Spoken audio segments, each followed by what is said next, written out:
mapeamento. Não, não sou todo mundo que chegou, os 2 alunos não chegaram, mas tudo bem. Azar deles. Então, nós vamos entrar no tópico 4, então, aqui está escrito, tópico 4 do nosso curso, sobre o mapeamento e localização. Ou seja, que a partir dos pontos extraídos, no sensor, na parte de percepção, né, que os pontos extraídos via sensor, manipulado, filtrado, e a partir dos dados brutas do sensor, com erro, tudo isso, nós vamos ver o que fazer com esses dados a fim de eventualmente poder localizar e eventualmente mapear o ambiente. Ou seja, que se o ambiente já a priori tem uma mapa, o objetivo vai ser de usar o sensor para poder tentar de definir onde dentro dessa mapa o robô está se localizando. Se não tem mapa, seria de construir uma mapa para isso, vamos ver tudo isso daqui a pouco. Então,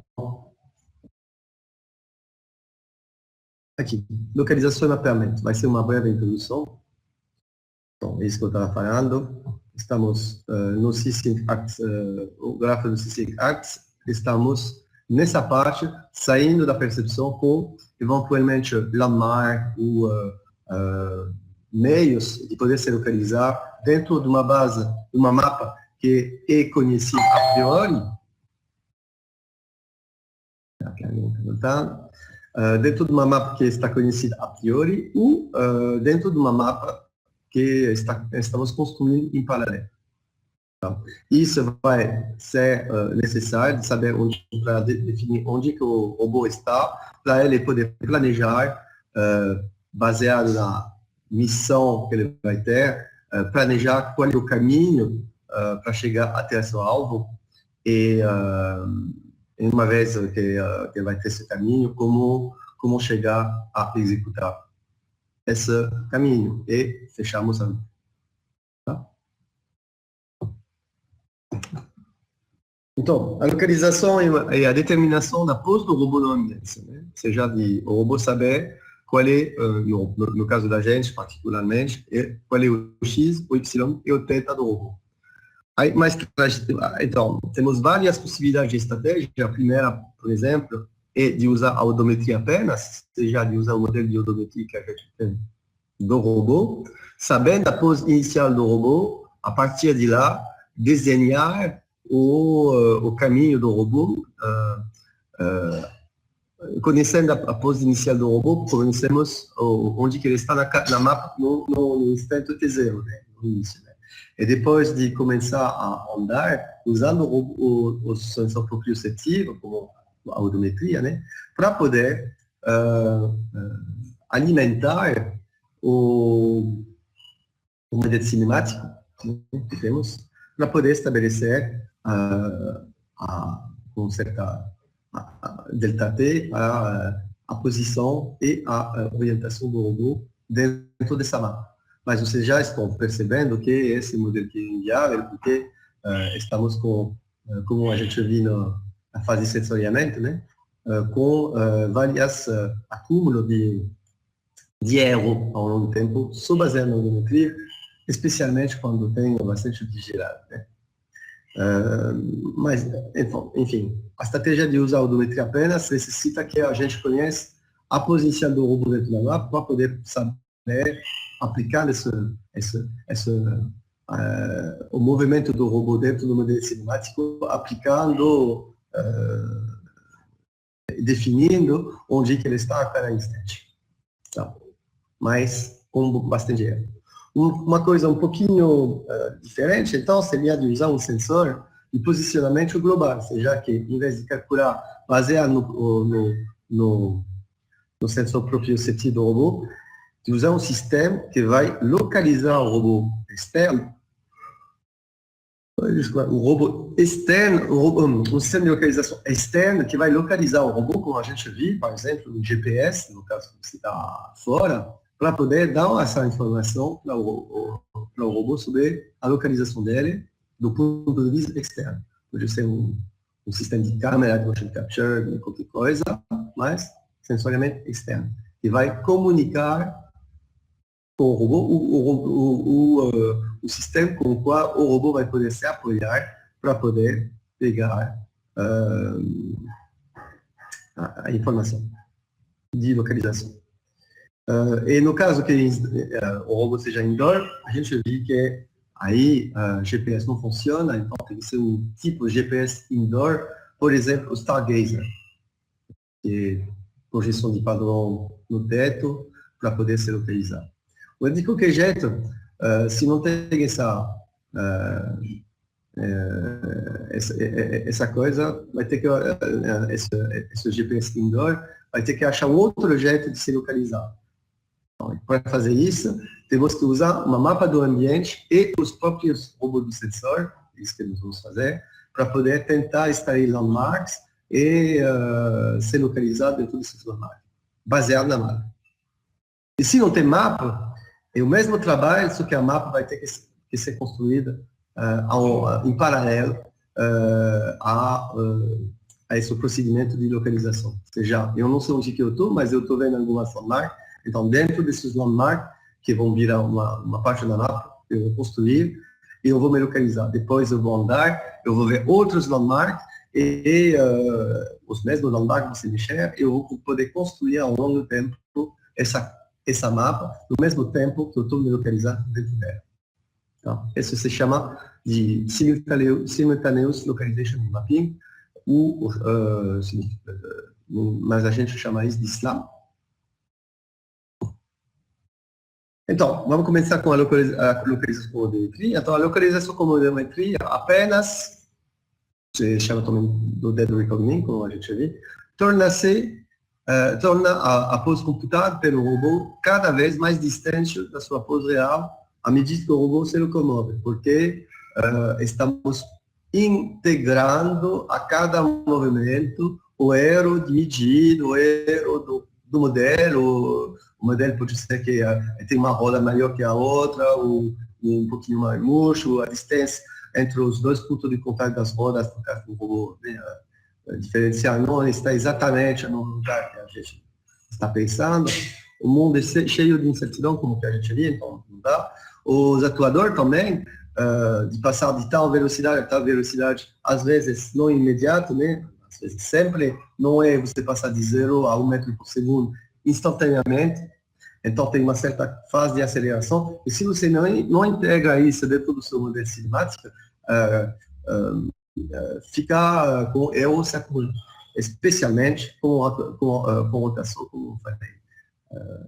Vou mostrar de novo essa vídeo que eu já mostrei, para demonstrar para você que está necessariamente problemático de ter rotações para nosso modelo, usando o seu modelo de odometria. Então, tudo zero você integrar, tudo esse zero você integrar ao longo do tempo, então vai acumular e ficar ruim. Bom, então, essa forma de locomoção, de localização, ela é viável só apenas para locomoção de curta distância e baixa velocidade, para evitar o escorregamento, para evitar curta distância, para evitar que o erro de integrar dentro do processo de rastreamento do robô ficar se acumulando e preferivelmente com poucas rotações. E, entretanto, mesmo fornecendo a pose imprecisa, a odometria é um elemento muito importante nos algoritmos da gente de localização, que são baseados em mapa, e nós vamos ver isso por quê hoje.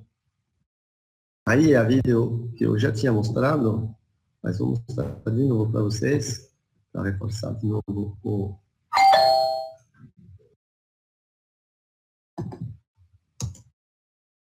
Tá.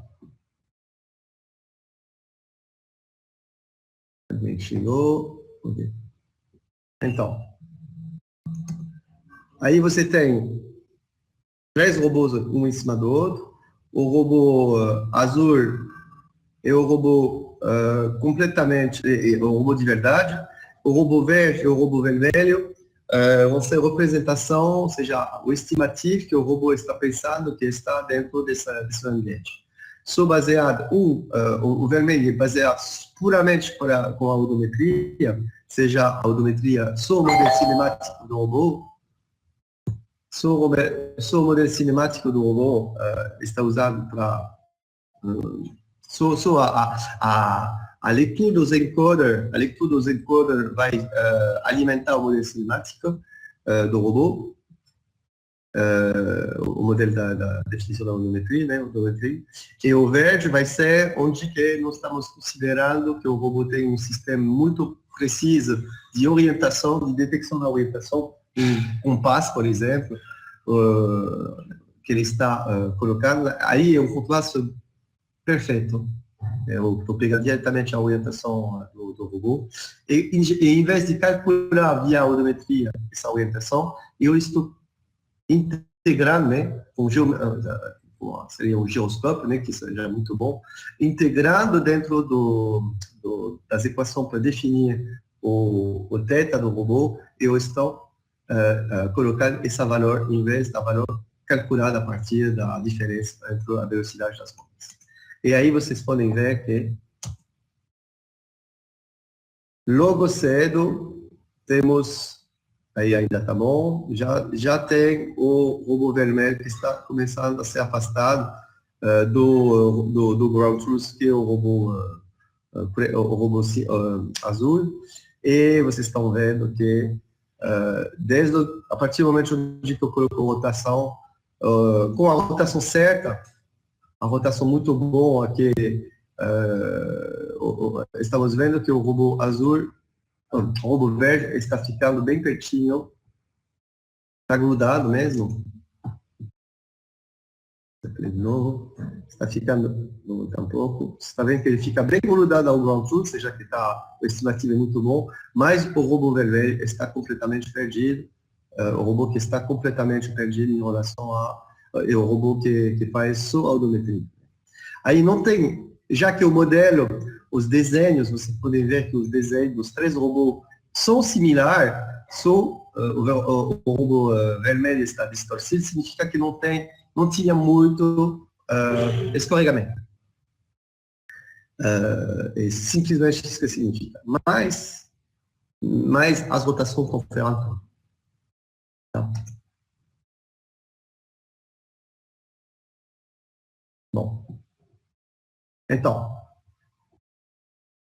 o robô com odometria fica ruim rapidamente a culpa das rotações, e o robô, então, essa rotação, se em vez de ser calculada, está medida com um giroscópio ou um sensor de boa qualidade, a qualidade faz tudo a diferença mesmo, aí estamos com uma avaliação de onde o robô é bem melhor.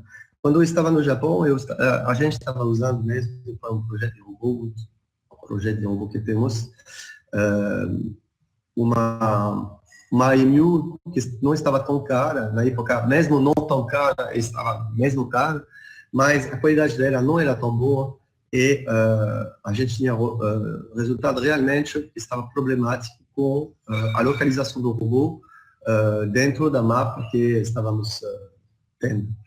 E o simples fato de trocar essa EMU para uma EMU, então, obviamente não era só baseado na odometria, já era gyrodometria, mas o giroscópio era ruim e o resultado era bem mais ou menos.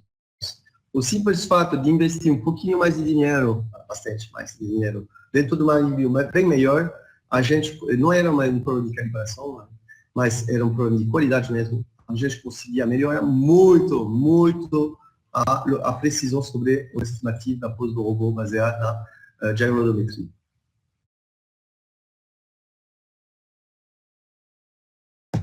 Vamos lá? Aí.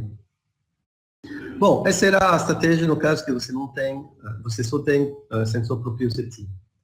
A localização com sensor de posicionamento global, Então, é o seguinte, né? A localização, no caso de outdoor, vai ser feita com o sistema de posicionamento global, que é comumente baseado em GPS, o GPS diferencial, o outro serviço de localização externa.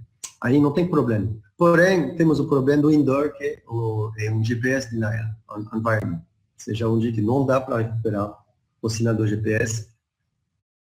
Aí, se você quer usar um sistema de comunicação de localização global, você tem que montar seu próprio sistema de satélite, né, de GPS, dentro do seu ambiente. Pode ser que essa instrumentação do ambiente se faz com landmark ativo ou com landmark passivo. Aí eu já mostrei, né, tem aquele Stargazer que necessita de colocar alguns tags com landmark passivo com reflexão de infravermelho e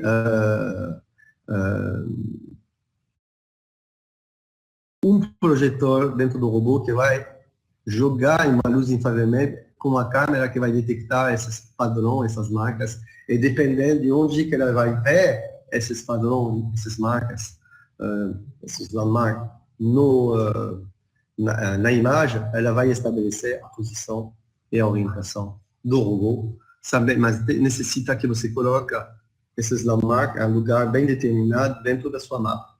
Você tem uma mapa, uma planta baixa, por exemplo, e você sabe que nesse lugar da planta baixa você colocou esse landmark, orientado desse jeito aqui. Aí você tem uma localização boa. Mas vocês estão vendo que aqui eu estão usando um robozinho, tipo robô aspirador de pó, que é um problema porque se você compra um robô aspirador, você não vai querer pegar a planta baixa da sua casa e começar a colocar um jeito mais preciso possível esses landmarks, o teto e tudo isso. Não é uma solução comercialmente viável, que de qualquer jeito não funciona muito bem, porque se o robô ficar mais perto de uma mesa, ele vai talvez ficar num lugar onde ele não vai detectar esses landmarks e já perdeu já era. Outro sistema era o sistema Postbow Cricket, que já não existe mais, que estava usando o sonar para poder detectar, seja você estava colocando esses cricket no teto, em lugar bem definido, que estava detectando o robô quando ele estava passando embaixo. Então, isso fica também uma solução inviável. Então, de ter um posicionamento global dentro do ambiente do interior de uma casa ou qualquer coisa, uma coisa assim, não é uma coisa muito recomendável. É complicado. Um ambiente industrial, sim, porque é bem precisa e funciona bem, é um ambiente onde você está necessariamente colocando algumas você tem um controle bem conhecido sobre o ambiente também, por segurança, por tudo, mas dentro de uma casa não funciona bem. Então, não é assim que se trata normalmente a robótica móvel comercial, tipo dos robôs aspiradores de pó, que principalmente isso que existe, é uma coisa que se faz com sensor proprioceptivo para poder tentar se colocar. Nós vamos ver isso um pouquinho mais tarde. Localização com mapa. Aí, se vocês estão olhando essas duas cenas, o que vocês estão vendo de diferente? Quais são as coisas diferentes que vocês estão vendo? Ou seja, eu tenho um mapa do ambiente, nos dois casos, né? O casal está olhando no mapa, esse está lá. Quem está mais na cagada para poder ser localizado?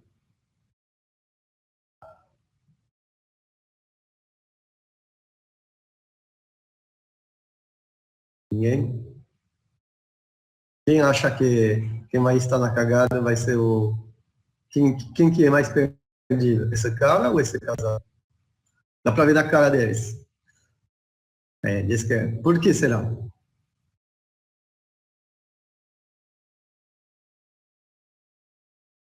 Exatamente. Não tem referência, não tem landmark. O edifício, está vendo uma... linha bem reta aqui, tem que achar uma linha bem reta aqui, então lá fica complicado. Nesse caso, não, porque eles estão vendo que tem o Big Ben atrás deles, então tem uma rua passando na frente do Big Ben, está orientando assim, eles podem olhar, aí vai ser muito mais fácil de se localizar, Big Ben na mapa, né, primeiro, e uma vez que localizar Big Ben na mapa, dá para ver, tem uma noção de orientação, porque tem uma rua que está passando aqui, eles vão ver uma outra rua que está perpendicular. O próprio Big Ben, se ele está representado, desenhado em cima da carta, vai ter esse ponto pontual aqui e o resto, a prolongação da igreja, então, para poder saber onde que está, e aí fica muito mais fácil de se localizar. Porém, se eles têm uma bússola, até vai dar uma referência onde que é o norte, então eles vão ver que Big Ben é atrás deles, o norte é para cá, então pronto, eles têm um ponto de referência, uma direção, pronto, são localizados. Esse cara, talvez, ele vai localizar, ele vai ver onde que tem mesmo com uma bússola onde que está, mas ele não vai saber com precisão onde que está. Eu acho que eu já contei para vocês, mas um sistema onde que é um sistema de localização que é melhor que dessa situação que nessa situação, e na robótica espacial, no caso de missão para o Mars, tinha um sistema, eu já falei, eu acho, que estava funcionando o seguinte: você leva um foguete, uma sonda, né? Você está levando o robô em cima de Marte, lá ele está jogando mais ou menos dentro de Marte, ele está caindo onde que ele pode, tem pãozinho, tem balões para poder airbag, né, para poder não quebrar a coisa, e depois o robô sai e ele começa a andar. Então, ele está dentro de um ambiente que está meio assim, seja onde que você não está vendo nada, não tem a vegetação, né? Mas você não está vendo nada, mas você está vendo a coisa que está atrás, que seja a skyline. Essa linha aqui, ela de ver no horizonte, onde tem essa marca que está delimitando o chão do sol, do céu, né? Então essa marca aqui, daria para usar como landmark. Como que funciona esse algoritmo? O satélite, a sonda, né, que vai levantando o robô até Marte, está fazendo um mapeamento do lugar usando tecnologia de laser ou as coisas que a gente usa para fazer mapa mesmo assim. Hoje em dia, são satélites que estão usando técnicas para poder fazer uma mapa de elevação, sabe? Então, está fazendo um mapa de elevação de toda a zona aqui, que é muito grande, né? Onde que vai ter definindo onde que são os elementos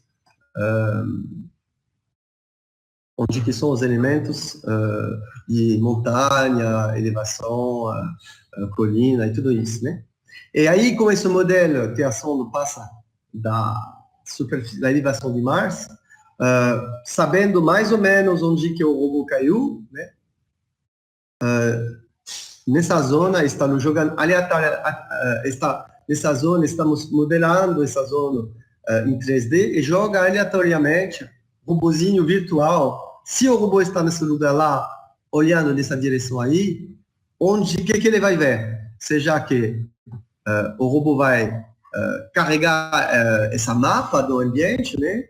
Ou vai ser calculada externamente, provavelmente feita externamente, seja que o robô está dando uma olhada na periferia, qual é a imagem, as imagens que ele está vendo, né? Mandar essas imagens para o satélite, a sonda que vai mandar isso para a Terra vai analisar os dados da mapa, reconstruir em 3D do ambiente de Mars, onde está, e vai jogar esse algoritmo de detecção, de tentar jogar aleatoriamente até achar uma posição, testar uma posição e orientação do robô dentro dessa mapa, dentro desse modelo 3D, e verificar a skyline que o robô real está vendo, se ela combina com uma posição e uma orientação do robô virtual, do ponto de vista do robô virtual, nesse lugar aqui, que o robô virtual está vendo? Ele está vendo uma coisa aqui, a montanha está um pouquinho mais para cá, essa montanha está um pouquinho para cá, essa montanha um pouquinho mais para cá, então significa que isso é um problema de orientação, né? Por exemplo. Então, e fazendo isso, estatisticamente, você vai chegar a um momento onde que você vai pegar vários dados ou achar um dado que seja bem perto do ponto de vista do que o robô está vendo, o robô virtual está vendo, está igual ao robô, a que o robô real está vendo, significa que estamos nessa posição e nessa orientação. Esse é um algoritmo que eu acho realmente uma excelente ideia para poder fazer, considerando a aplicação, né?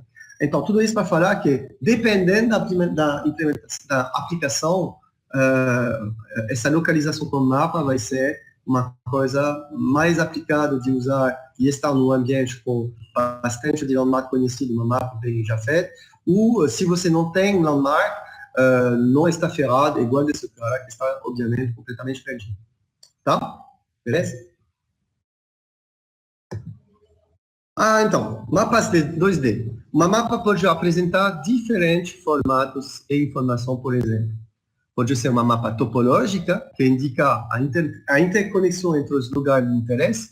Uma mapa topológica é uma mapa que fala que eu estou na cozinha, se eu estou saindo da cozinha, eu estou na sala, a sala me dá acesso à cozinha, obviamente, mas me dá acesso também à sala principal, à porta de saída e também à escada. Tá? Por exemplo, se eu vou na escada, eu chego a subir dentro da escada, a escada me dá acesso se eu volto na sala principal, e me dá acesso a um corredor onde que tem uma entrada para os 3 quartos, por exemplo. E os 3 quartos e o banheiro, por exemplo. Né? E aí o banheiro não tem nada dentro, só a saída para botar nesse corredor, ou a sala, o quarto 1 é uma suíte, então ele está dando acesso a um balcão e a um outro banheiro, etc, etc. E aí você está montando essa grade de conexão entre os diferentes lugares. Tá? Mapa métrica é um mapa que apresenta o ambiente na forma de, por exemplo, seja que é uma base 2D, uma planta baixa. Né? Seja que realmente você tem a mesma coisa, acesso, né? Onde que estão separando por buracos que representam portas, que delimita a parede com portas, delimitam o nome do ambiente, mas tudo isso é métrico, ou seja, que você sabe que você pode medir que se eu estou aqui nessa sala, eu estou em cima do sofá, tem a mesa na minha direita aqui, a mesa está a tal distância, em tal direção, etc. Você tem uma posição, né? E a planta baixa mesmo. A planta baixa é aquela coisa que quando vocês estão alugar uma casa, um apartamento, ou se vocês querem comprar ou construir, você faz assim para dar uma ideia da orientação do espaço, do agente, do como que os móveis estão localizados, os móveis e os acessos a outras salas estão feitos, né? E tem uma mapa de grade que apresenta o ambiente como uma grade onde que cada célula da grade possui um indicativo de livre ocupado. Essa é uma occupancy grid, se chama em inglês, seja você está pegando a planta baixa, por exemplo, e você está digitalizando ela com uma certa grid, e onde que tem uma parede, onde que tem o obstáculo, dentro dessa grid, no lugar do obstáculo, você vai definir essa grid, essa grade como ocupado ou como livre. Essa técnica, eu já falei, mas eu vou falar de novo em homenagem, né? Essa técnica era desenvolvida por um pesquisador brasileiro, um nome bem de referência na robótica no mundo, que se chamava Roberto Elfes. Eu chamava porque ele faleceu esse ano. Ele é um cara que estava fazendo o doutorado em robótica junto ao LRI, o professor LRI, lá na Carnegie Mellon University, e ele faleceu esse ano. Ele trabalhou muitos anos nos Estados Unidos, na NASA, como pesquisador em vários projetos famosos, e alguns anos atrás eu tinha a sorte de encontrar esse cara. Ele vem visitar o LRI, voltando para Campinas, antes de, porque ele estava saindo da NASA para ir trabalhar no outro laboratório famoso de robótica, de mineração e coisa assim, que lá na Austrália, estou pegando o lugar do Peter Cork, que talvez você já ouviu falar, que é também um nome muito grande da robótica, um cara super legal, que eu conheço pessoalmente muito bem, né, por acaso, que está dando algumas aulas online agora, mais da parte de ensino da robótica. Eu aconselho de você de fazer a aula online dele. É muito bom com MATLAB. Ele está usando também DREP. Ele desenvolveu o Robotic Toolkit, o Robot Toolkit para MATLAB, ou seja, que se você baixar isso, é ele que fez, está aqui, e é muito bom. Mas eu queria fazer essa referência ao Alberto Herfes, que ele é um grande homem brasileiro, especialmente, que é o pai dessa GridMap, né? É o pai da GridMap, que ainda eu estou utilizando muito na robótica, então uma grande contribuição que ele fez, e eu queria falar isso. Então, do quem que estou manejando é Alberto Herfes, e o que eu estava referenciando é o Peter Cork. Peter Cork.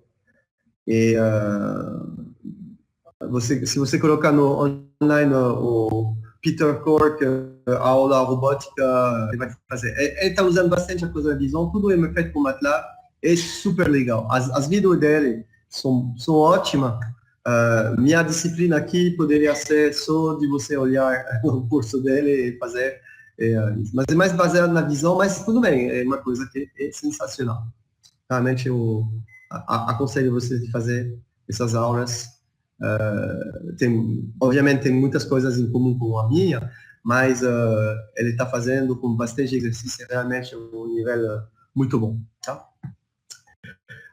E temos também mapa de linhas, que apresenta segmentos de retas que delimitam o ambiente. Tem mapa de landmark, que apresenta as posições dos landmarks no ambiente. Nós vamos ver tudo isso. Os mapas de linhas e de landmark são as mais utilizadas para localização, porque facilita bastante, em 2D, né? Facilita bastante a localização, e nós vamos fazer isso. Né? O mapa de grade é mais utilizado para uma parte de planejamento da trajetória, é isso que nós vamos usar também quando nós vamos passar no próximo capítulo, que seja para localizar, depois de se localizar, de fazer o planejamento para poder definir a trajetória até o lugar, né? Dependendo do que é a missão, de onde que o robô tem que se deslocar. E a mapa topológica são mais mapas. Mapa topológica é tipo a mapa que o Google Maps está te dando quando você está falando que você está aqui em Campinas e você quer ir em São Paulo. Ele vai desenhar na mapa métrica, seja diretamente de cima da mapa, o caminho melhor para poder chegar onde que você quer, mas ele vai fazer um resumo verbal, né, do lado, que se aproxima um pouco de uma mapa de topológica. Seja uma mapa onde que vai falar, você está em Campinas, você tem que sair na Dom Pedro você vai até tal, você passa para tal cidade, da tal cidade você continua para passar para tal cidade, etc, até chegar em São Paulo. É isso. Aí ele não vai considerar as distâncias, mas as conexões entre os diferentes lugares. Tá? Então, as mapas, voltando aqui, as mapas, então, de grade são mais utilizadas para o planejamento da trajetória, mapa topológico e para o planejamento da missão, ou seja, você está aqui em Campinas, vai para Jundiaí, depois vai para São Paulo.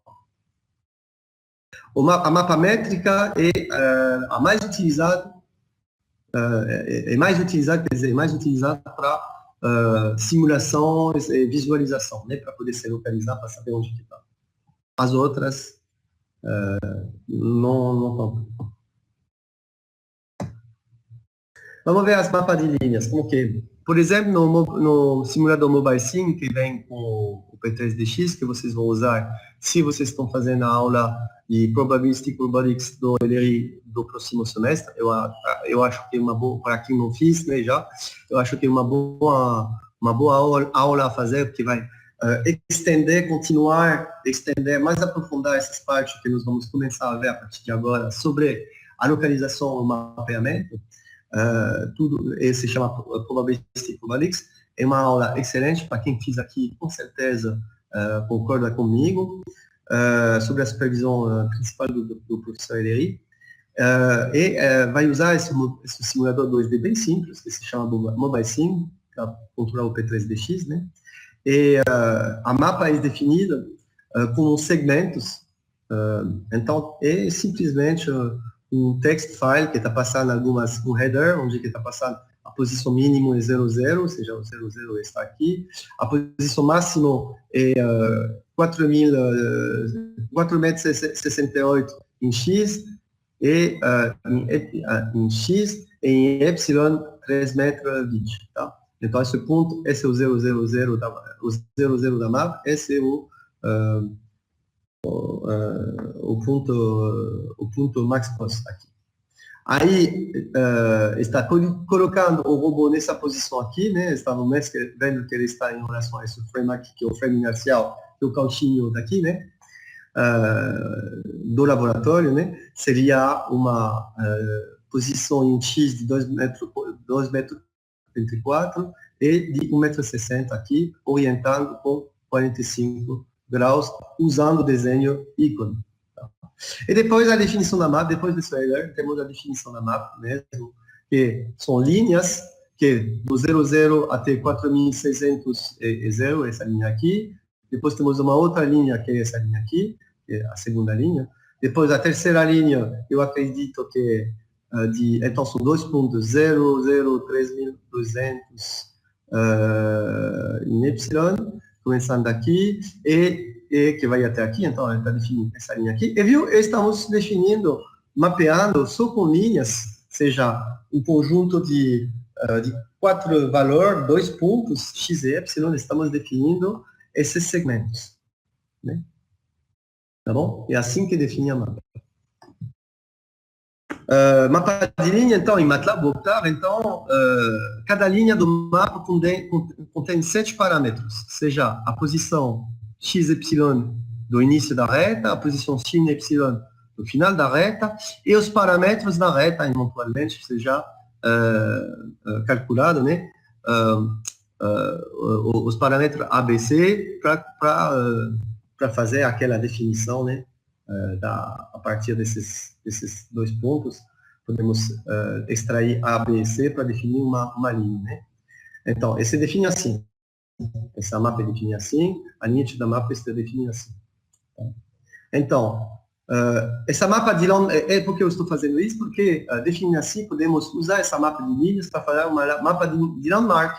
Seja, se vocês estão olhando, de novo, no Octave MATLAB, podemos colocar a posição exata dos landmarks, seja esses pontos aqui, esses pontos aqui, aqui, são landmarks aqui, aqui, aqui, aqui, aqui e aqui. Esses são landmarks que nós vamos poder utilizar para poder se localizar dentro da mapa. Seja que o robô vai estar dentro do ambiente, ele vai usar o Laser Range Finder do jeito que vocês fizeram na atividade 3, quer dizer, poucos fizeram na atividade 3 já, mas a ideia é isso, é de pegar pontos, de fazer uma leitura de laser na periferia do robô, para definir todos esses pontos aqui, todos esses pontos aqui, você já vai definir todos esses pontos aqui que ele está vendo, e de aplicar o que a gente viu na aula passada, seja de fazer um split and merge para definir onde que são as retas, e depois definir as intersecções dessas retas,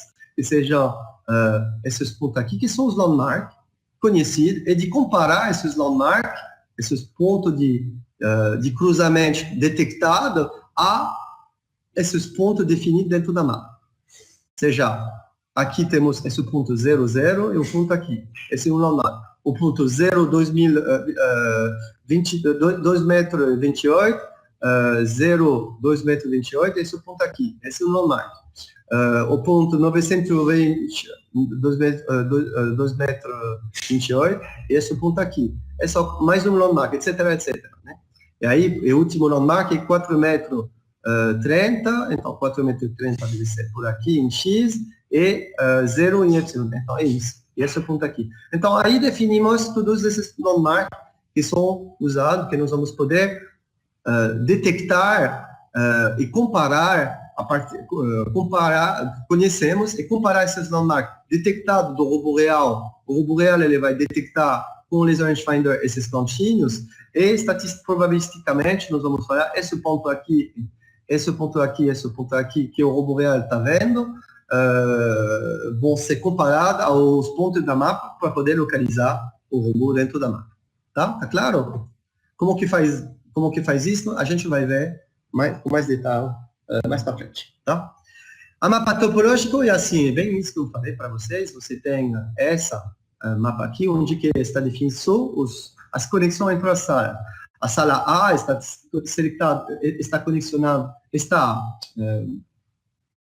conectada ao corredor. O corredor a sala A também está conectada à sala B. Então, se eu estou olhando A está conectada a B. Ou seja, se eu estou dentro da sala A, eu posso ir na sala B, mas eu posso ir também na sala C. Ok?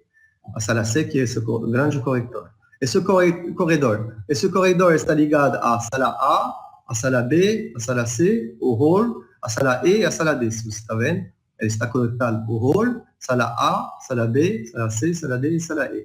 O hall está conectado ao corredor, e à sala E. O hall está conectado aí.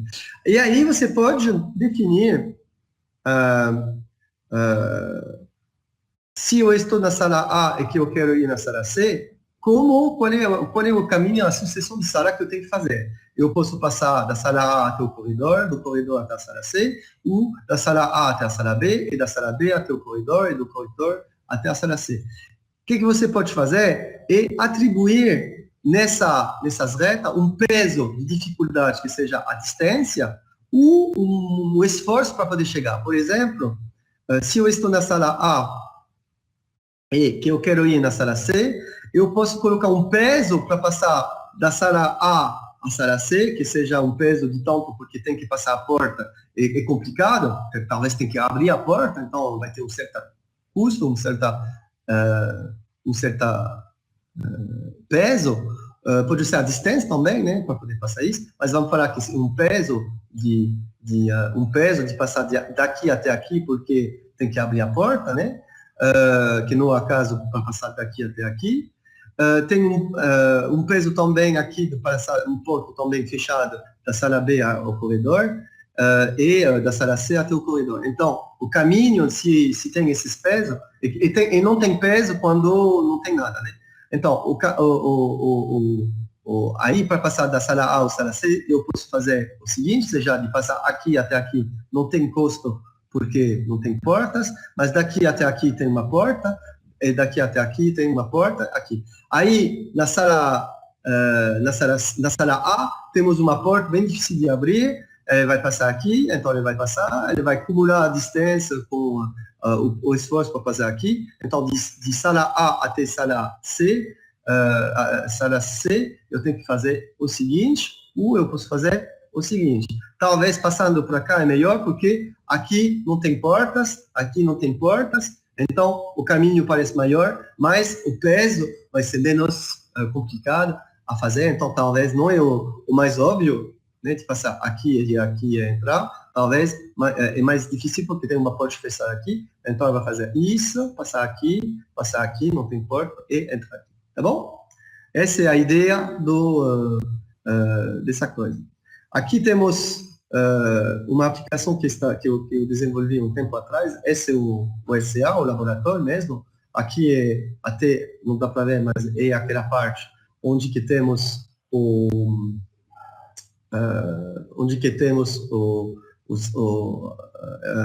sistema experimental, que é isso mesmo, né? Essa parte aqui que está aberta, que está fechada aqui, está a 90 graus e aberta aqui, né? Já que no desenho do mapa de linha tem que girar aqui para poder chegar nessa coisa aqui, né? Aqui temos o quadrado, não dá para ver, mas temos esse lugar aqui, esse lugar aqui. Aqui não dá para ver, mas tem aquela coisa aqui, seja que tem que pegar o que vocês estão vendo aqui e girar de 90 graus, de menos 90 graus, para poder chegar lá. Enfim, essa sala se chama Robolabo, tem o corredor, tem a parte Room B1, Room B2, Room A1, Room A2 e Room A3. É o corredor. Então, eu tenho uma mapa de grafa, assim, uma mapa topológica, que está me falando se eu estou no Robolabo e que eu quero ir no Room E3, como que eu faço para ser? Então, eu estou rodando esse algoritmo, sabendo que quando tem uma porta aqui, tem um certo peso para poder passar, então ele pode passar assim e assim no corredor, entrar aqui no Room A1, depois Room A2, depois Room A3. Chega a isso. Como que eu fiz? E dentro dessa sala aqui, eu estou usando uma mapa métrica, onde o robô está se localizando, seja onde que ele está, ele tem um estimativo onde que ele está, ele tem um estimativo onde que ele tem que ir. Se é para sair, ele tem que passar em cima desse landmark.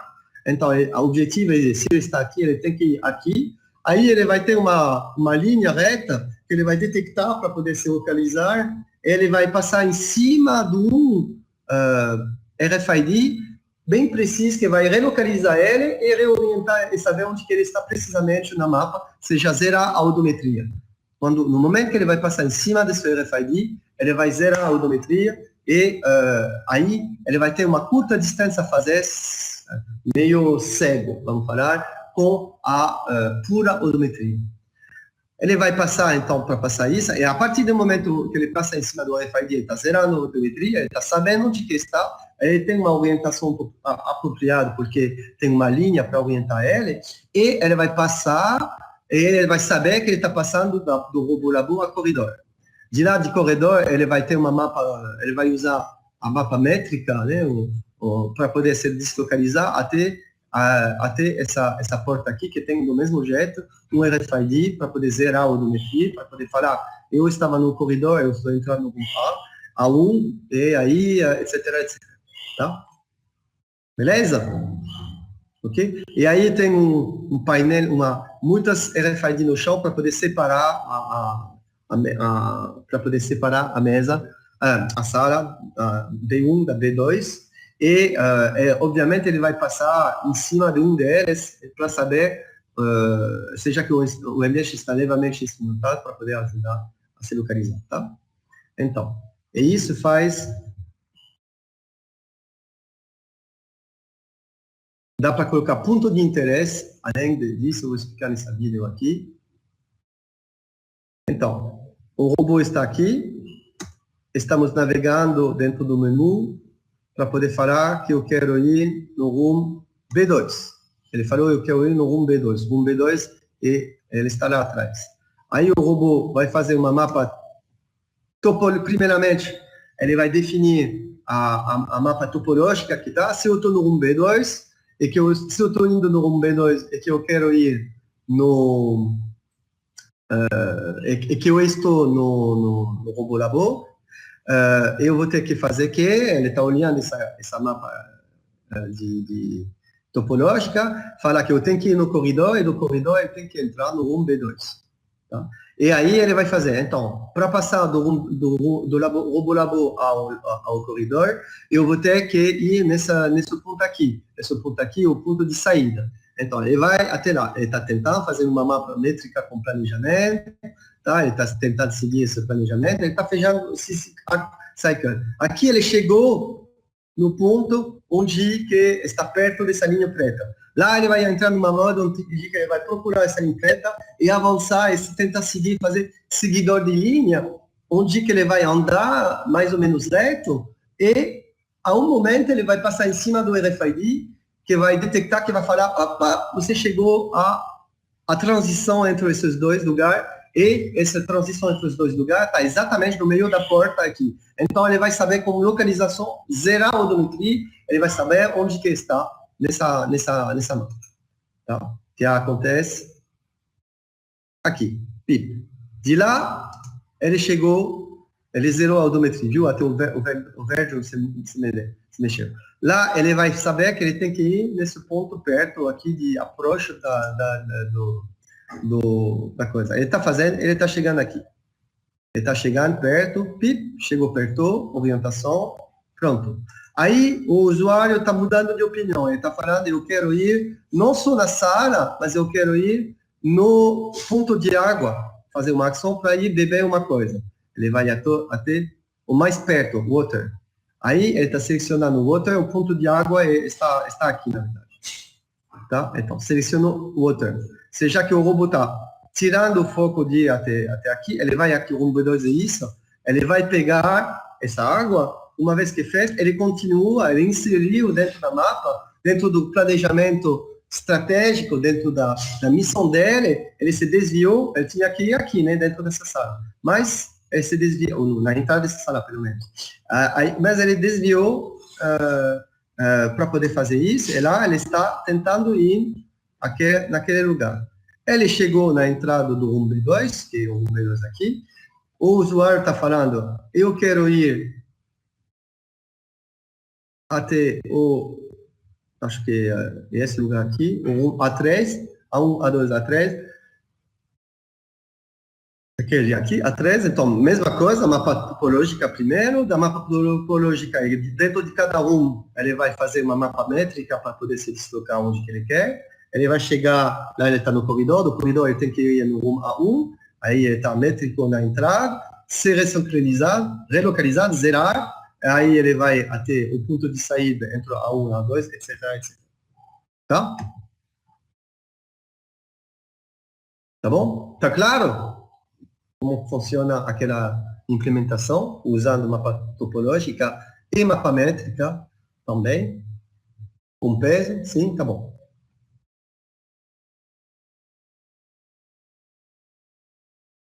Finalmente temos a mapa de grade, que eu já falei que era uma invenção do Alberto Elfes. A mapa de grade, então, você está vendo que é a mesma mapa que a gente tinha aqui, né? É a mesma mapa aqui, só que em vez de ter ela definida como uma sucessão de conexão, interconexão, estamos digitalizando essa mapa e colocando grid de ocupação, seja que nós vamos ter N células e M células, N vezes M células, para poder localizar cada uma dessas células. Onde que tem uma parede, nós vamos colocar um obstáculo, né? E aí, o robô está aqui, ele quer ir aqui, nós vamos poder usar o caminho para poder fazer, usar, por exemplo, um famoso que se chama a estrela, para poder chegar até essa coisa aqui, né? Então, qual vai ser a ideia da mapa de grade? Qual vai ser a sequência de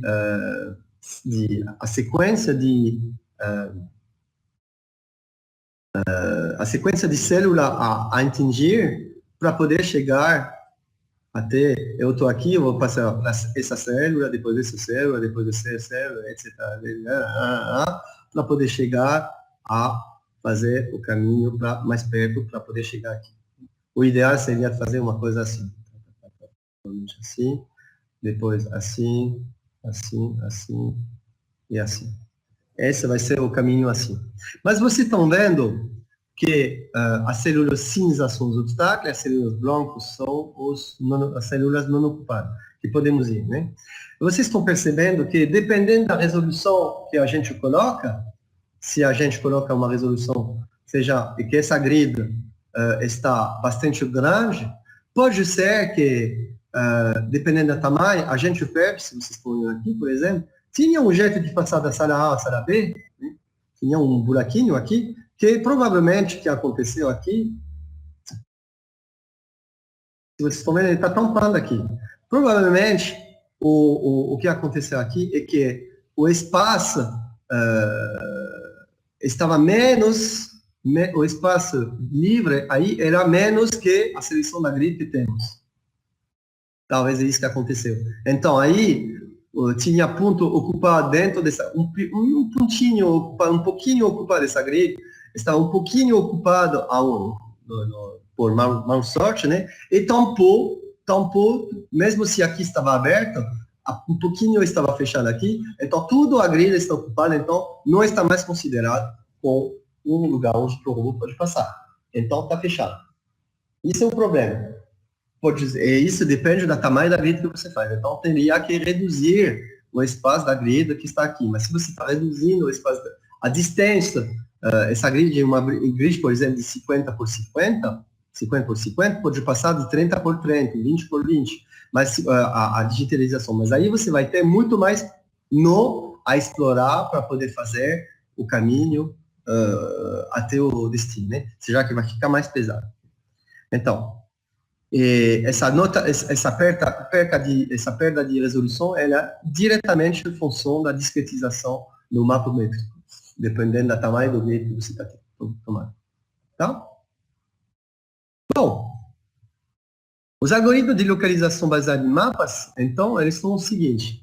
O algoritmo de localização resolve o seguinte problema, seja que dado um mapa do ambiente, né, que é uma coisa que nós vamos trabalhar mesmo, nós vamos fazer isso, e o robô no ambiente descrito por este mapa determina a pose do robô neste ambiente. Esses algoritmos operam em dois casos. O caso da localização local, o robô vai tentar de estimar, é isso que nós vamos fazer, ele vai tentar de estimar, ele vai ter uma estimativa inicial, provavelmente, de onde que está na mapa, né? E a partir de lá ele vai fazer o rastreamento. Eu estou aqui, eu estou no carregador localizado nesse lugar da mapa, eu sei onde que eu estou, eu vou me localizar, vou me deslocar, a partir de lá fazer um rastreamento da odometria para poder ver onde que está, e eu vou saber dentro da mapa onde que eu estou, porque eu estava sabendo onde que eu estava desde o início. Então, eu sei que eu avancei de 1 metro, depois eu virei de 90 graus, depois eu estava aqui na mapa, né? Eu avancei de 1 metro, virei de 90 graus, eu avancei de 2 metros, então eu estou nessa orientação aqui, eu estou na posição nessa mapa, a posição 1,2,90. Pronto. Estou sabendo dentro da mapa. Mas isso, se você sabe onde que é desconsiderado o fato que o robô não girou de 90 graus exatamente, o robô não andou de 1 metro no primeiro momento, foi exatamente certo, e também não andou de 2 metros na terceira fase. Tá? O robô, no caso, outro jeito é a localização global. O robô não tem qualquer estimativa inicial da sua pose, ele está só usando uma referência, né, o GPS, para poder saber onde está. São os dois tipos de coisas que temos que fazer. Podemos melhorar esses dois tipos de algoritmo, fundindo os dois, seja de ter uma referência, por exemplo, o carro da Google, por exemplo, o carro autônomo da Google está fazendo isso, ele está usando posição satélite para ter uma estimativa de onde que está. Ele tem uma mapa, que é o Google Maps mesmo, bem preciso, onde que tem, e ele tem localização, sensor exteroceptivo e proprioceptivo, para poder, com modelo cinemático, para poder ter uma estimativa de onde que está, de quanto ele está andando, para ter uma estimativa dos obstáculos, detectando também os obstáculos que ficam em landmark, para poder se localizar localmente onde que está, dentro de uma mapa local mesmo, e um GPS para sincronizar ele com mais uma aproximativa, né? Mas que nós vamos ver que quando estamos fundindo essas aproximações, estamos conseguindo chegar até o resultado bem preciso sobre onde que estamos. Tá? Esses algoritmos de localização também se diferenciam em dois tipos de de representação da crença sobre a pose do robô. A crença do robô é o que não é a fé dele, né? Não tem nada a ver. E a crença é que ele está, onde que ele está acreditando que está, né? Ou seja, a visão que ele tinha, que ele tem a partir dos cálculos dele, de onde que ele está. Não a posição real onde que ele está, só a posição que ele calculou, que ele imagina que está, tá? Ou que ele foi avisado que está. Então, temos a hipótese única, onde que o algoritmo mantém sempre a única pose que julga mais provável, né? Nós vamos ver, vai ter uma gaussiana única, falou, eu estou aqui mais ou menos, né? O múltipla hipótese, já o algoritmo mantém várias hipóteses de pose. Ou seja, eu estou aqui, talvez, com uma certa probabilidade, eu estou aqui com uma outra probabilidade, ou talvez aqui com uma terceira possibilidade. Por exemplo, uma hipótese de cada célula de mapa de grade. Ou seja, que esse mapa de grade, esse era o doutorado do Alberto Held fez mesmo, era de colocar uma probabilidade de estar em tal grid, dentro da mapa de grid, tá? Baseada na observação do ambiente de está. Tá?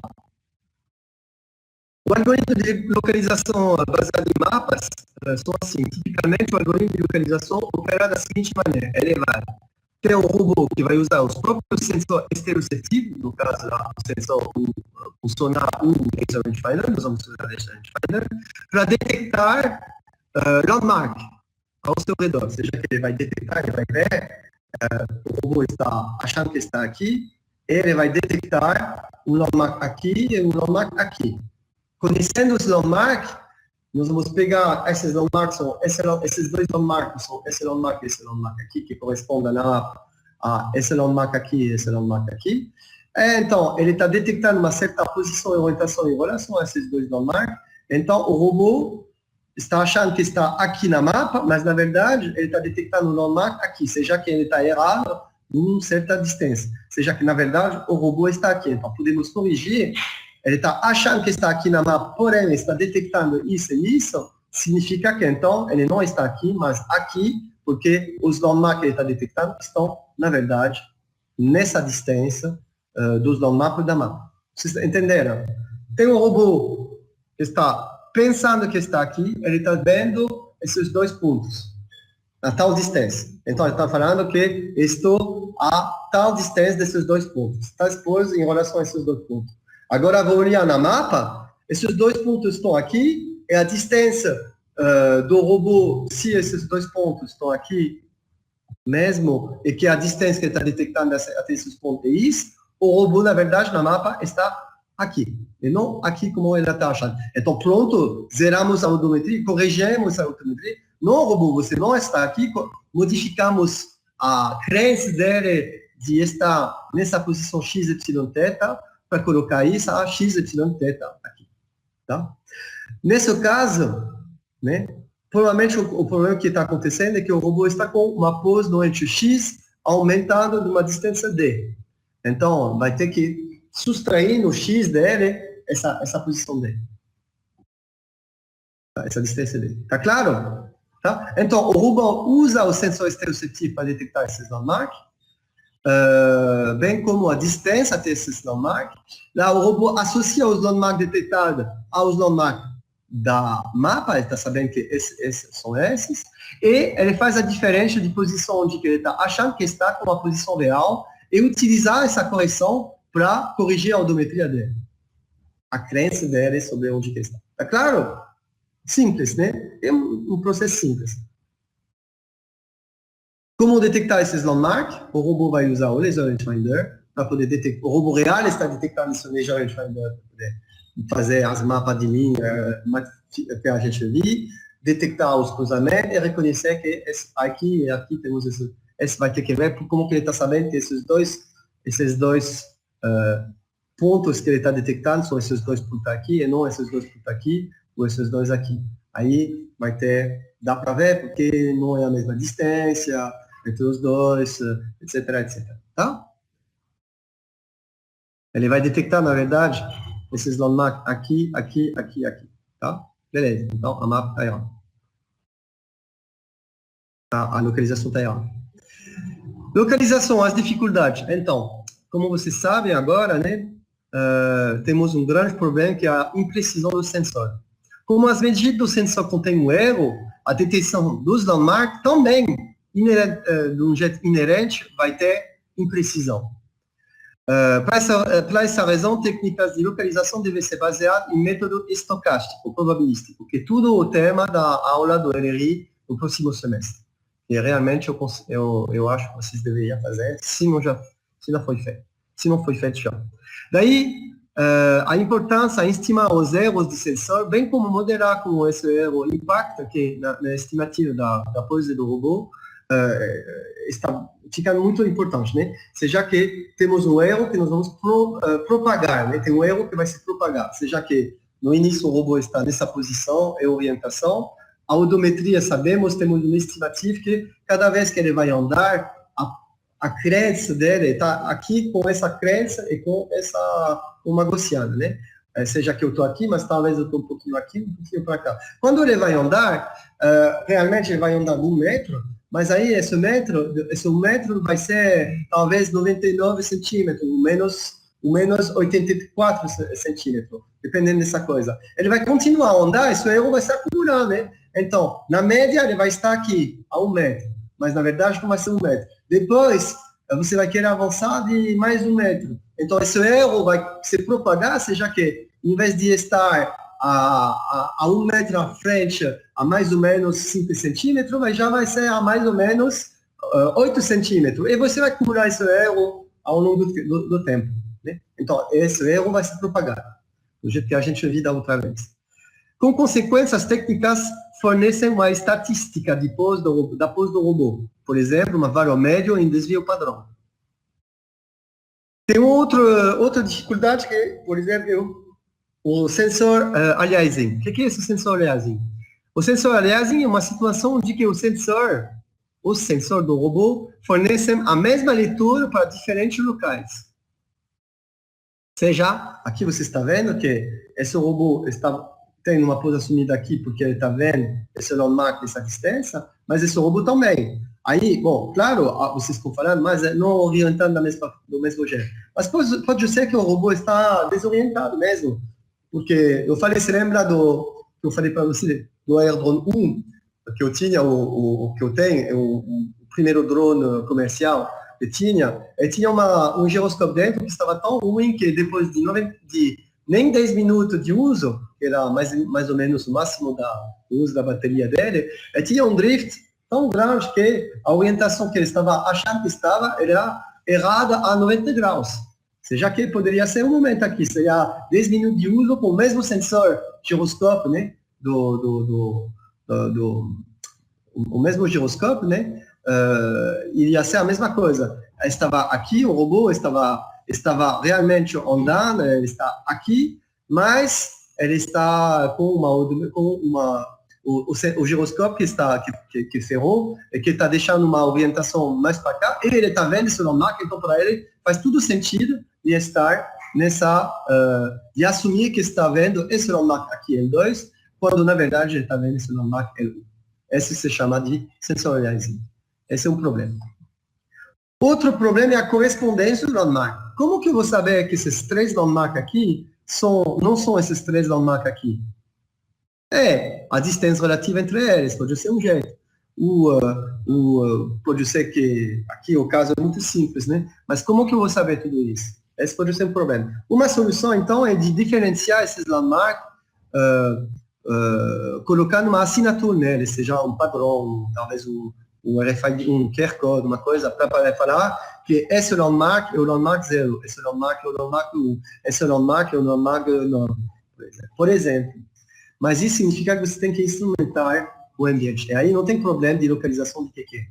Ou você define esses landmarks, você tem várias landmarks que estão detectando para o robô, então ele vai falar que não pode ser, se eu estou detectando esse landmark, esse landmark, esse landmark, esse landmark, esse landmark, é difícil de confundir com esse landmark, esse landmark, esse landmark, esse landmark, esse landmark, porque a posição relativa deles, de um entre eles, fica complicado, né? Mas nós vamos ver, acho, se eu passo, talvez eu não tenha tempo de fazer essa aula, usa uma técnica que se chama verossemelhança para poder acreditar que sem ter que colocar uma forma em cima dessas coisas para poder chegar a ter uma boa estimativa do que é de identificação desses landmarks e evitar o aliasing.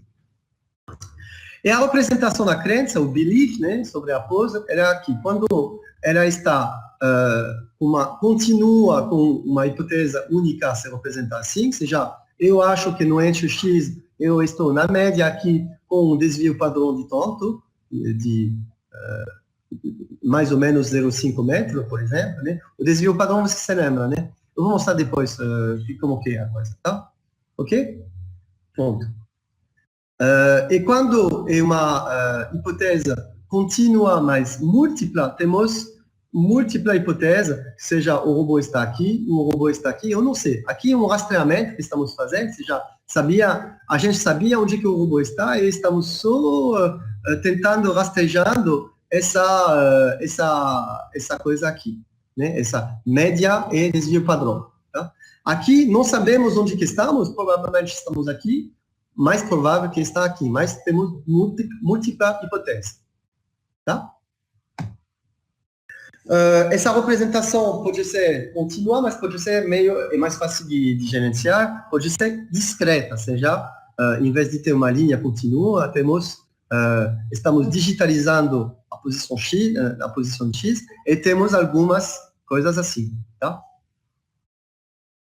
Que seja a probabilidade de estar, seja que temos probabilidade de 0,000, aqui uma probabilidade de tanto, uma Gaussiana, seja que a soma de todas essas probabilidades aqui é 1. A soma de todas essas probabilidades aqui é 1 também. Né? Seja que aqui temos 0,0. Aqui, a probabilidade, a soma da probabilidade, seja a área embaixo de tudo isso, é 1 também. Mas está considerando também que aqui temos um pouquinho de valor, ou seja, que a probabilidade, se você pegar o pico aqui e o pico aqui, você não vai ter isso mais isso, não vai ser 100%, porque tem que considerar tudo esse desvio. Até aqui talvez nem é 0, é 0,00001, por exemplo. Né? Mas se você está integrando daqui até aqui essa função, né? Essa representação, você vai ter a integral da probabilidade, seja a surface embaixo, que vai ser igual a 1, do mesmo jeito aqui. Mas aqui a representação fica mais simples, porque realmente aqui você tem um zero real, né? Aqui você tem com discretização, fica melhor, tá? Vocês estão entendendo? Beleza. Essa era a primeira parte que eu queria ver com vocês. Eu vou rapidamente fazer uma introdução, eu queria fazer 3, de novo estou atrasado, então eu vou fazer só 2.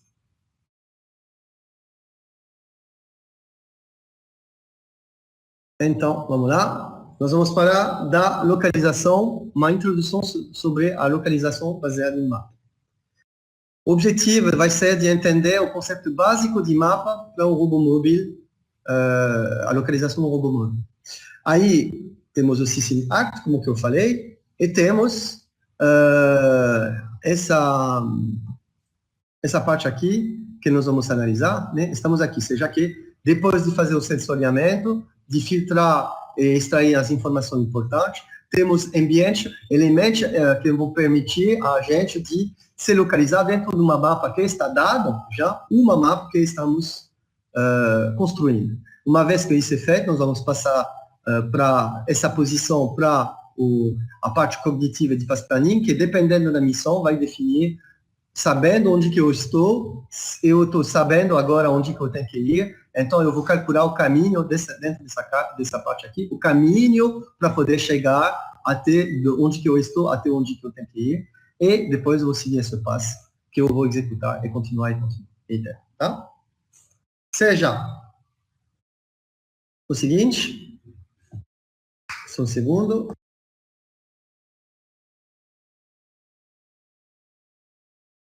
A pergunta é o seguinte, qual vai ser a different approach e os challenges que nós vamos ter? Então, a definição é, o objetivo dessa caixinha que eu acabei de mostrar é resolver esse problema. O robô tem que estimar essa posição usando a posição da mapa. Ou seja, o robô está se perguntando onde que ele está. A mapa, ela vai ser conhecida, se já tem uma planta baixa do mundo, ainda vai ser até a planta baixa do ambiente, seja que o problema vai ser um problema puramente de localização dentro da mapa, baseado nesse sensor.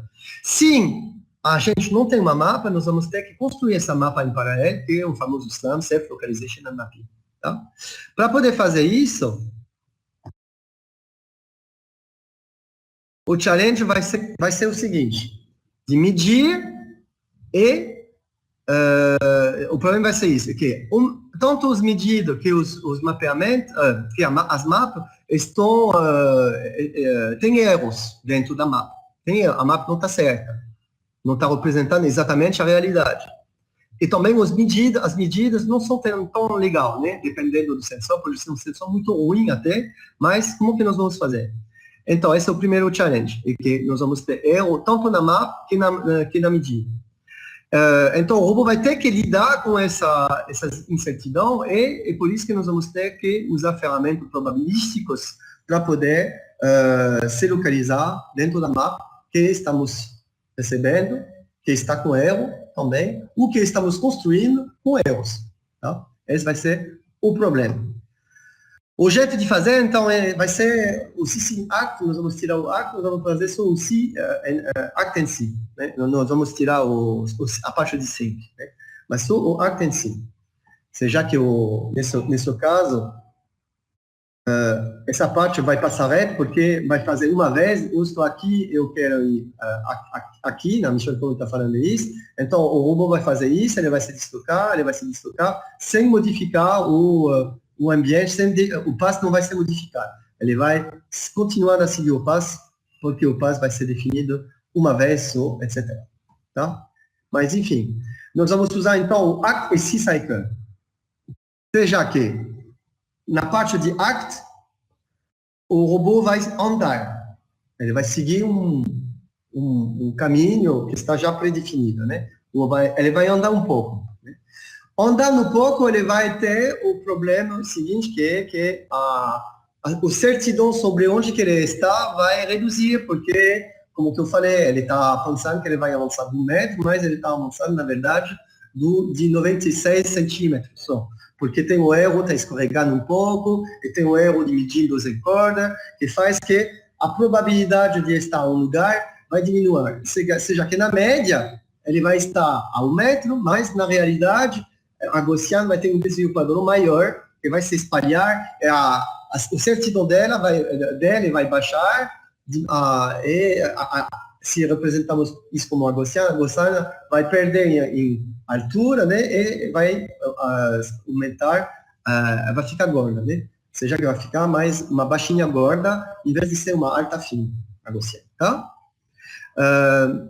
A um momento, ele vai parar e pegar algumas medidas, ou seja, ele vai abrir os olhos e vai olhar. Onde que eu estou vendo? E lá ele vai ver algumas, eventualmente, ele vai ver algumas landmarks para poder, algumas coisas conhecidas da mapa, ele vai referenciar a mapa para poder corrigir o modelo de onde que eu estou, para achar que ele está, para basear aqui que ele está vendo. Então, provavelmente que eu estou aqui, porque eu estou vendo isso. O problema é provavelmente que eu estou aqui, porque eu estou vendo isso.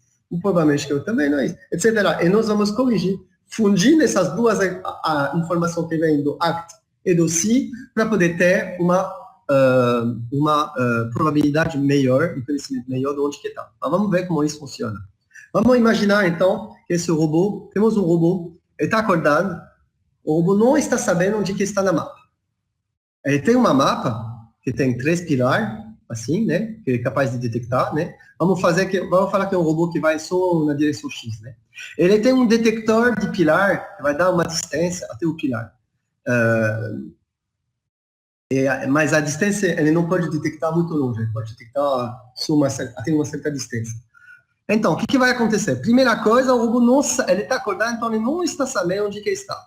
Então, aí, em cima de X aqui, nós vamos ter uma probabilidade equivalente, né, de, se eu não sei onde que está, que eu estou, então, é a mesma probabilidade que eu estou aqui, que eu estou aqui, que eu estou aqui, que eu estou aqui. Seja que temos uma probabilidade de, ao longo dessa distância, que é equiprovável, né? Tudo isso é a mesma valor, uma valor baixa que, integrando essa curva aqui,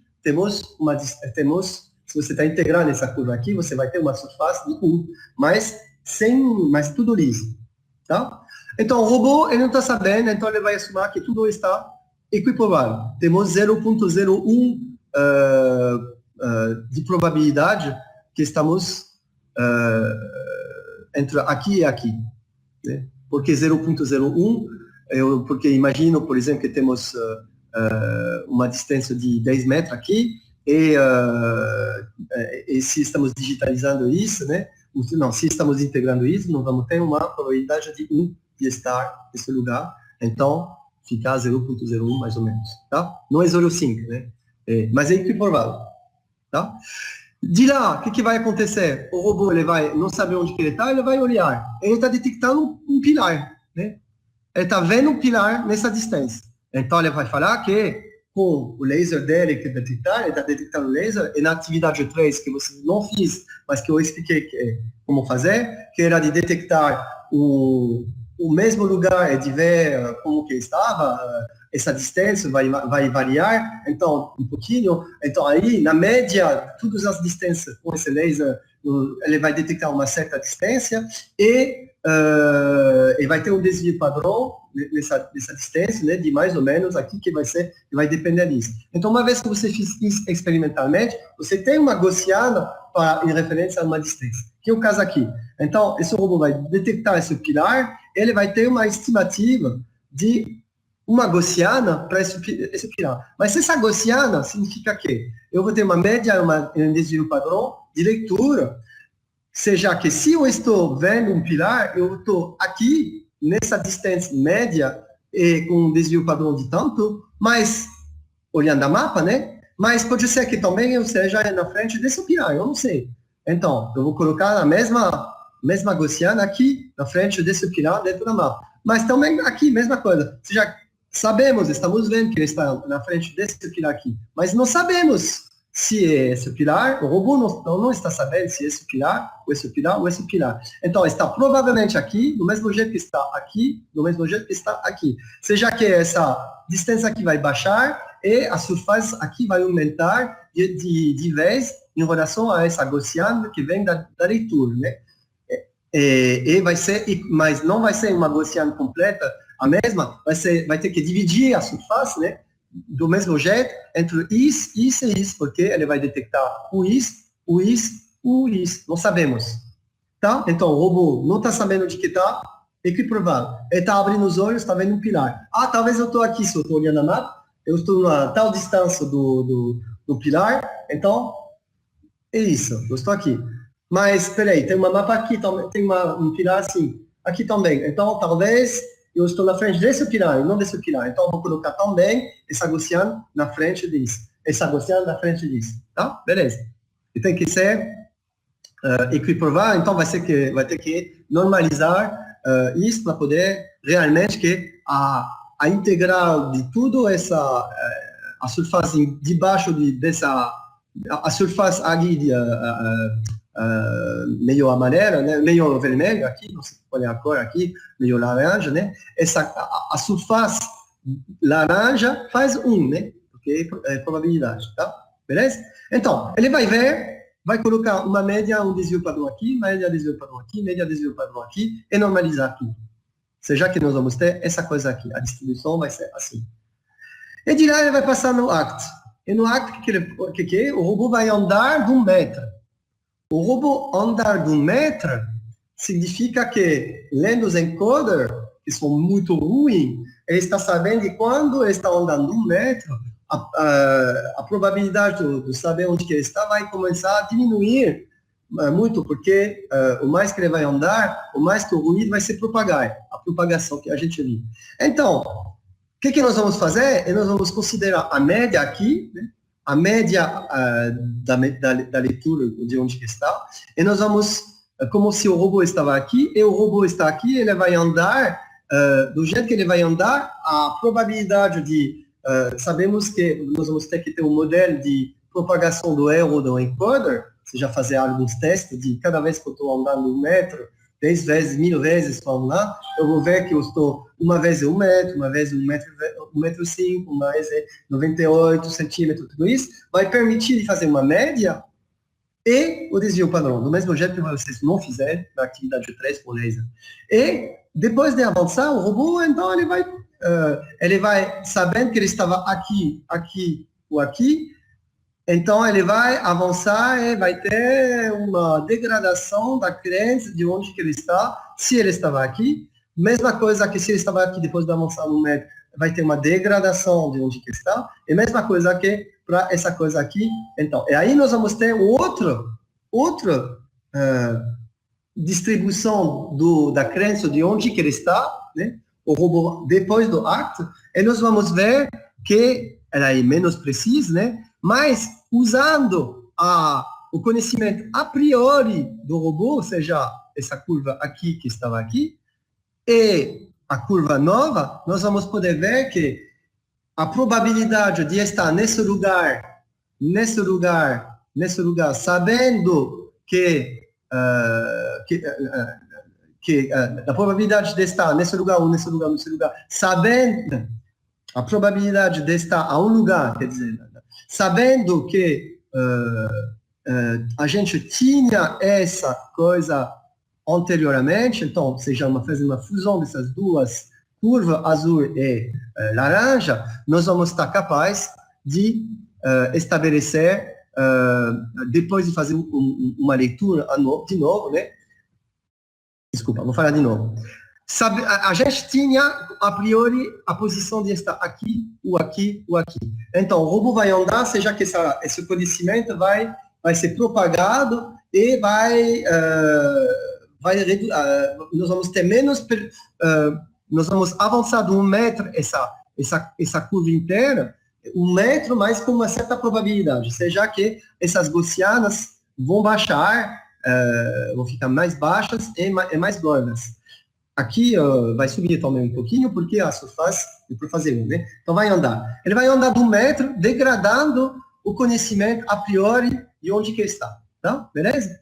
De lá, ele vai abrir os olhos de novo, ele vai detectar uma coisa, ele vai ver, eu estou detectando de novo um pilar nessa distância. Então, na média, eu vou estar aqui, na média, com de certa desvio padrão, mas talvez estou na frente desse pilar, ou talvez estou na frente desse pilar, de novo eu não estou sabendo, ou talvez estou na frente desse pilar.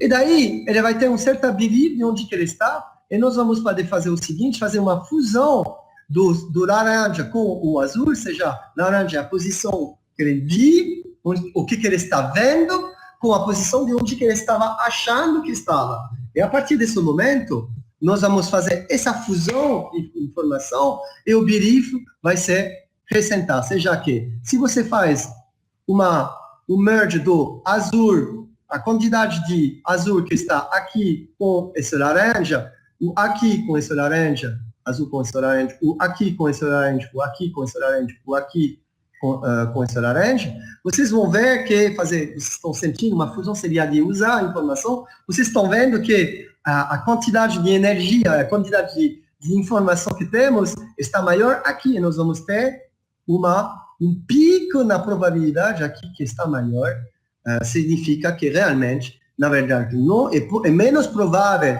que eu esteja na frente desse pilar ou desse pilar que na frente desse pilar, que nessa posição aqui. Aqui é pouco provável de estar, aqui é um pouquinho menos provável, aqui também menos provável, aqui também menos provável, aqui também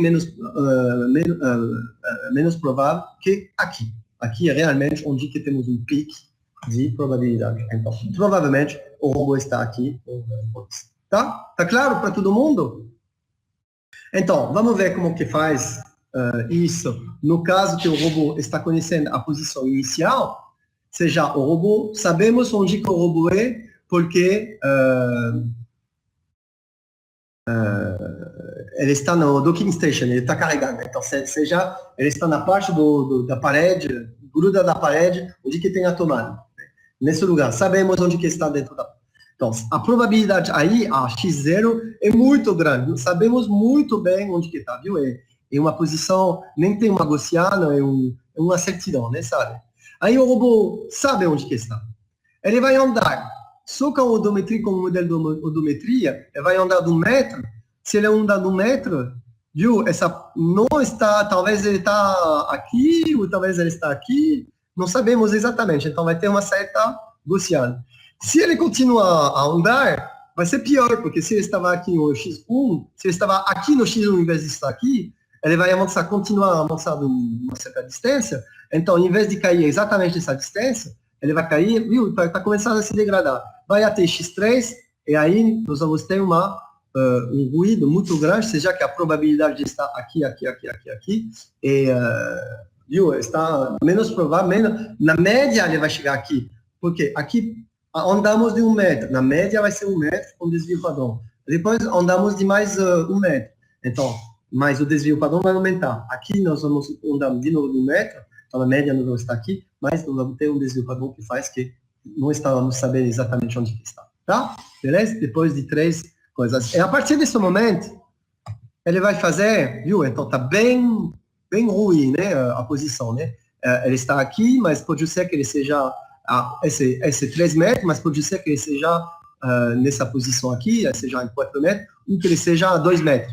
Tá? A posição não sabemos. Mas aí o robô vai dar uma lida. Ele vai ver o sensor, ele vai detectar, como laser, um sonar, ou seja, ele vai detectar esse pilar. Na mapa, sabemos que tem um pilar, ele vai detectar essa coisa, ele vai usar essa informação para corrigir onde que está. Seja que ele vai ver, ele vai detectar que a distância entre isso e isso é tantos centímetros. Então, aí, ele está sabendo que o sensor que ele está usando tem uma média e um desvio padrão de tanto. Então, ele vai colocar uma posição X3', né? Essa posição X3' vai ser uma coisa que, baseada na observação, com esse sensor que está melhor, que a odometria que está ruim, nós vamos ter uma certa estimativa da posição em X de onde que está, né? Mas temos também uma estimativa a priori, né, de onde que a odometria está falando o quê. Então, temos essas duas medidas, uma muito ruim e uma um pouquinho melhor. Temos essas duas medidas, então, onde que o robô realmente, podemos fundir, então, essas duas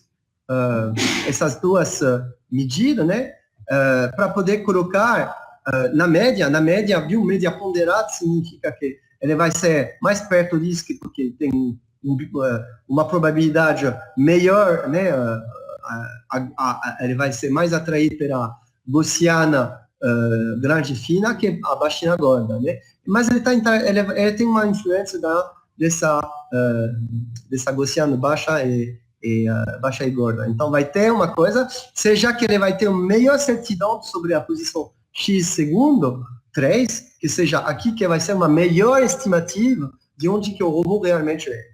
Tá? É assim que funciona. Aí, nesse Active Cycle, nós vamos começar aqui, ele vai estar, começamos numa posição que é conhecida, né? Essa posição conhecida, a priori, é uma informação, né? Mas o robô não está sabendo exatamente. Pode ser que o robô não tem nenhuma ideia de onde que está.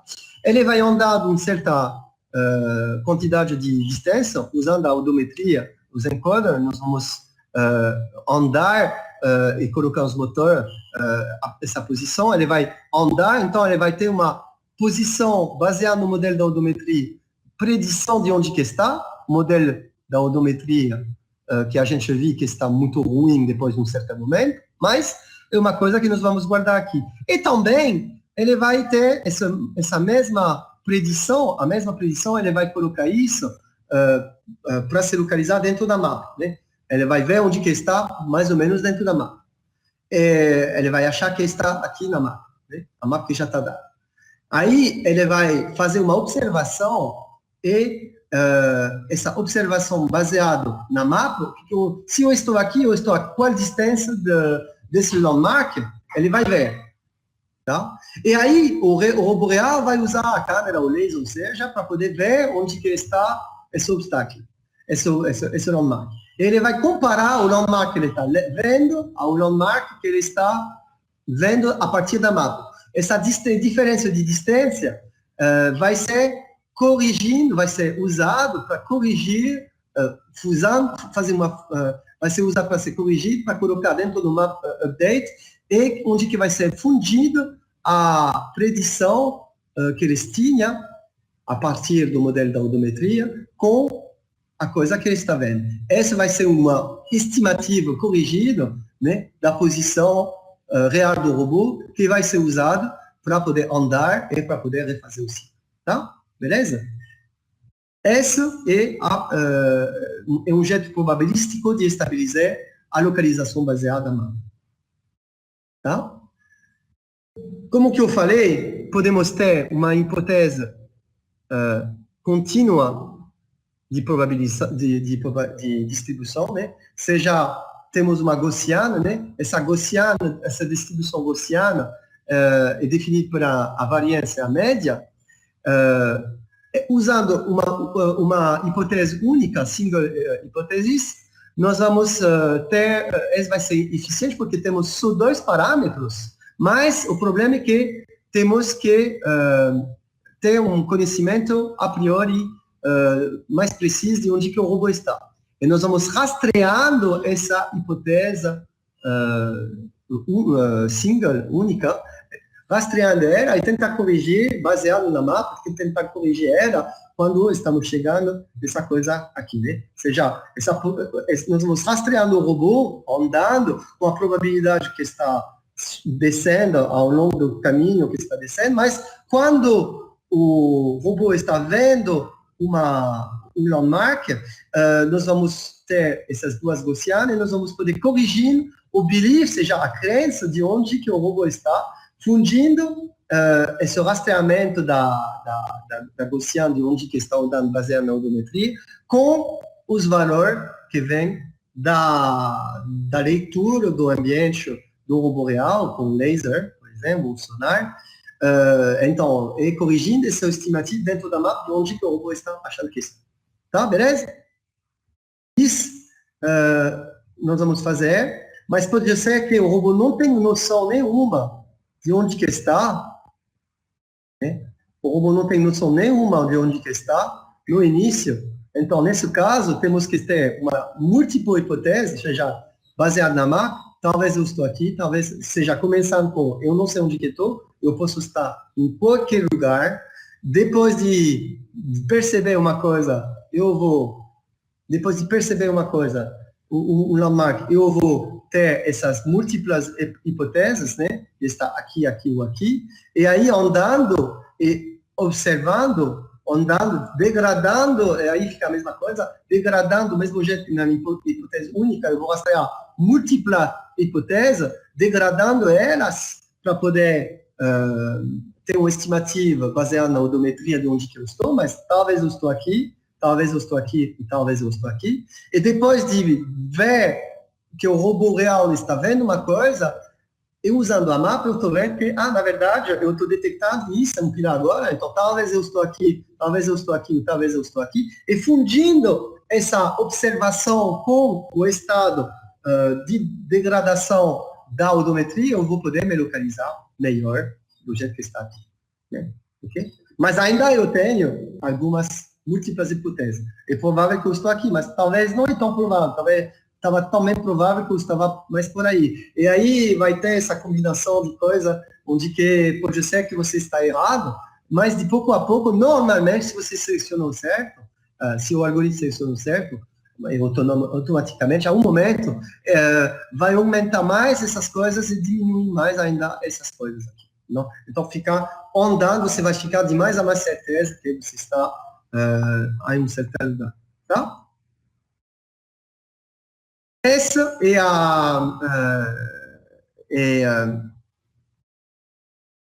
a hipótese múltipla que a gente viu no mundo contínuo, né? Para evitar, então, de usar a distribuição gaussiana múltipla que a gente viu, podemos fazer do outro jeito, seja distribuir, tentar distribuir, tentar não considerar uma hipótese múltipla ou single, né? Single ou múltipla no mundo discreto, no mundo contínuo, podemos discretizar a grid. seja, discretizar a grid, ficar mais flexível. Nós vamos ver um exemplo, como que fica simples quando você está discretizando a grid. Porque é mais fácil de usar o mundo digitalizado, né, para fazer a computação, que de usar o mundo análogo, né. Então, filosoficamente, é uma coisa que está muito legal, né? Estamos usando tudo digitalizado agora, né? Não é mais o análogo, né? Você não tem mais coisas análogas, a digitalização está em todo lugar. Tá? Então, exatamente isso funciona também para a robótica, né? Então, para ser mais flexível, você pode imaginar que a gente tem uma mapa discreta, onde que tudo está, esse ambiente está discretizado, em pedacinhos. Para cada elemento da grid, fica dentro dessa mapa, nós vamos, de cada discretização, nós vamos calcular uma probabilidade de estar nesse lugar. Né? Vai ser mais fácil de fazer os cálculos em cima de uma mapa digitalizada, que um gráfico digitalizado, que em cima de um gráfico contínuo. Tá? E você pode também fazer a discretização de uma mapa topológica, que tem n nodes, como uma distribuição n. Esse step é mais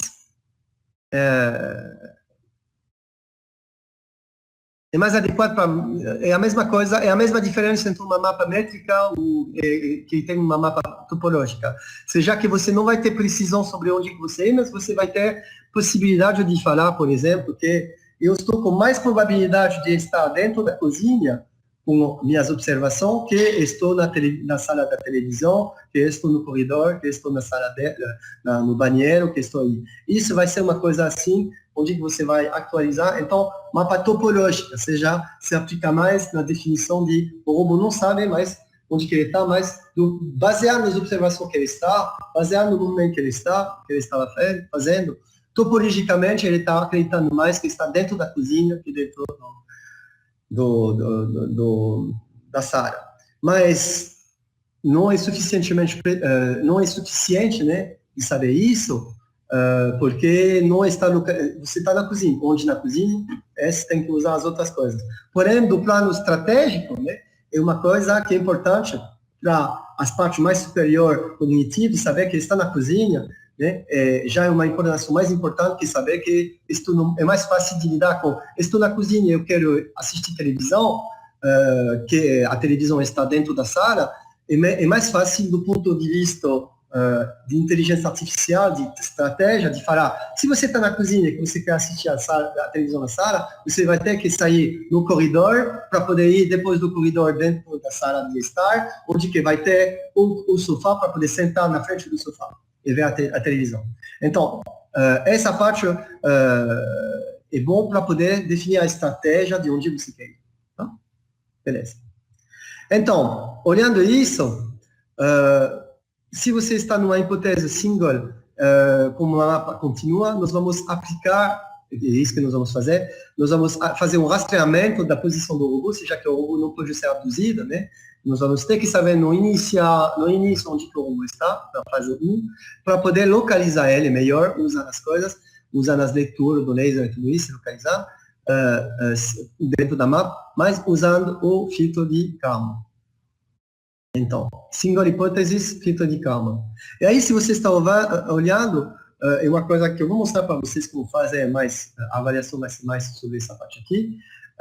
Nós vamos fazer o seguinte, seja de usar uma mapa discretizada, seja para fazer uma localização de Markov, que é a parte que eu mostrei para vocês aqui, esse Markov Localization, mas não usando um mundo contínua, mas um mundo discretizado. E vocês vão ver que é muito simples de fazer, é muito legal.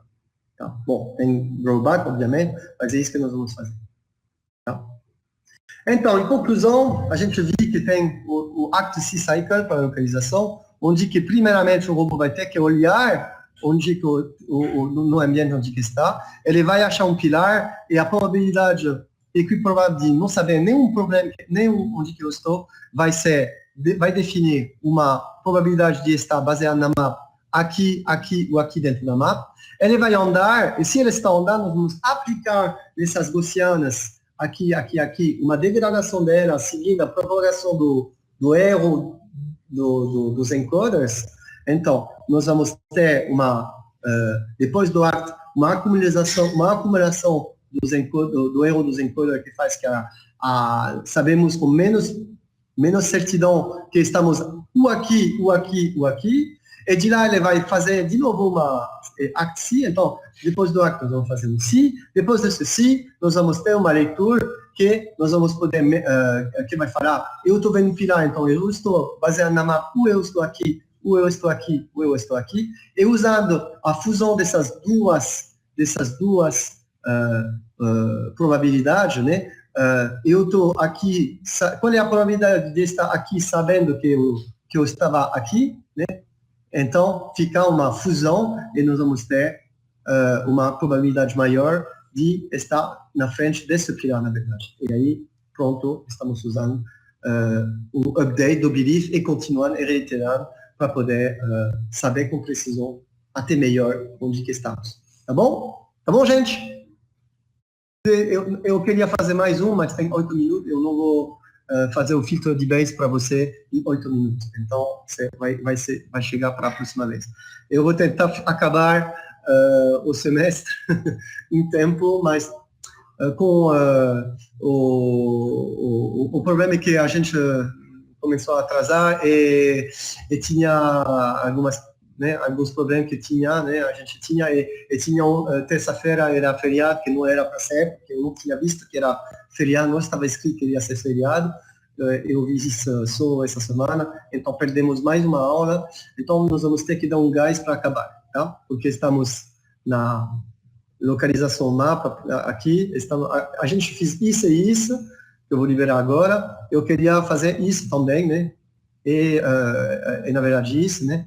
Então temos tudo isso a fazer para passar no último que tem tudo isso, tá? Mas eu acho que não vamos, eu vou pular algumas coisinhas para poder ser mais rápido e acabar o semestre antes de março, né? Se continuamos aqui, nós vamos até março, né? Eu queria acabar no início de janeiro, né? Seja a primeira semana,